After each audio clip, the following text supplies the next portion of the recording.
অন্তর্বর্তী সরকারের আমন্ত্রণে জাতিসংঘের অধিবেশন উপলক্ষে প্রধান উপদেষ্টার সফরসঙ্গী হয়েছেন বিএনপি, জামায়াত ও এনসিপির নেতারা। সোমবার নিউ ইয়র্কের জেএফকে বিমানবন্দরে পৌঁছানোর পর স্বৈরাচার আওয়ামী লীগের দোসরদের কারণে অপ্রীতিকর পরিস্থিতির মুখোমুখি হতে হয়েছে তাদের।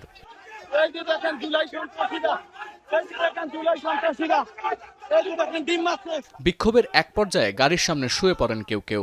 এনসিপির সদস্য সচিব আক্তার হোসেনকে ডিম ছুঁড়ে মারে আওয়ামী দোসরদের একজন। বিদেশের মাটিতে আওয়ামী লীগের এ ধরনের সন্ত্রাসী হামলা শুধু প্রবাসী বাংলাদেশিদের নিরাপত্তার জন্য নয়, বরং বাংলাদেশের মর্যাদা ও গণতান্ত্রিক ভবিষ্যতের জন্য হুমকি স্বরূপ, এমন বিবৃতি দিয়েছে এনসিপি ডায়াসপোরা অ্যালায়েন্স। আমি বুঝি নির্মাণের শিল্প, সালাম স্টিল বোঝে ডিউরেবিলিটি। সালাম স্টিল, মোস্ট ডিউরেবল স্টিল। বিবৃতিতে দায়িত্বে অবহেলার দায়ে অবিলম্বে নিউ ইয়র্কের বাংলাদেশ কনসুলেট জেনারেল সহ সব কর্মকর্তার চাকরি থেকে অব্যাহতির দাবি জানান তারা। এছাড়া বিএনপির ভারপ্রাপ্ত চেয়ারম্যান তারেক রহমানের পররাষ্ট্র বিষয়ক উপদেষ্টা হুমায়ুন কবির মন্তব্য করেছেন, সরকারের অতিথিদের নিরাপত্তা দেওয়ার কথা ছিল বাংলাদেশ দূতাবাসের, তারা তা করতে ব্যর্থ হয়েছে। একই অভিযোগ করেছেন জামায়াতের নায়েবে আমির।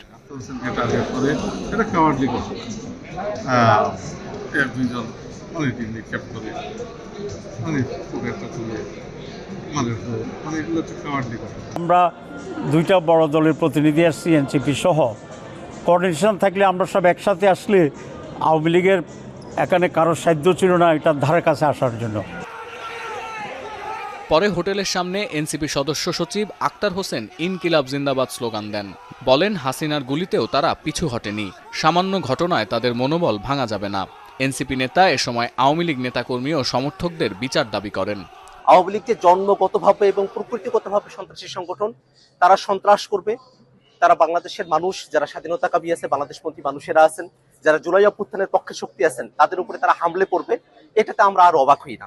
এছাড়া জাতীয় নাগরিক কমিটির প্রতিনিধিদের ওপর এই হামলাকে অনাকাঙ্ক্ষিত ঘটনা হিসেবে উল্লেখ করেছেন প্রধান উপদেষ্টার প্রেস সচিব শফিকুল আলম।